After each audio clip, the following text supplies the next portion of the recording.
سڵاوتان لەبێت. نیوەڕۆی ئەمڕۆ کۆبوونەوەی پەرلەمانی کوردستان دەستی پێکرد و یەک لە بەرنامەکانی کۆبوونەوەکەش تایبەت کرا بە خوێندنەوەی دووەم بۆ پێشنیازە یاسای بەردەوامبوونی خولی پێنجەمی پەرلەمانی کوردستان. پەرلەمانتەرانی ئۆپۆزیسیۆن و سربەخۆکانیش لە پرۆژە یاساکە ناڕازین.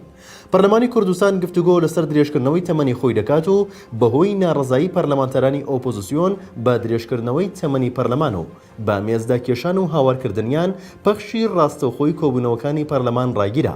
لە کۆبوونەوەکەی ئەمڕۆی پەرلەمانی کوردستاندا پەرلەمانتەرانی ئۆپۆزیسیۆن پرسیاریان لە سەرۆکی پەرلەمان کرد بە کامی یاسا تەمەنی پەرلەمان درێژ دەکرێتەوە بەهۆی وەڵام نەدانەوەیان و دەستکردن بە پەسەندکردنی بەرگەکان لەلایەن سەرۆکایەتی پەرلەمانەوە. پەرلەمانتەرانی ئۆپۆزیسیۆن دەستیان بە مێزکوتان و هاوار کرد و بەو هۆیەوە پەخشی ڕاستەوخۆی کۆبوونەوەکە ڕاگیرە. پەرلەمانی کوردستان گفتوگۆ لەسەر درێژکردنەوەی تەمەنی خۆی بۆ 1 ساڵ دەکات و پەرلەمانتەرانی ئۆپۆزیسیۆن دژی ئەم هەنگاوە وەستانەوە و داوای ئەنجامدانی هەڵبژاردن دەکەن.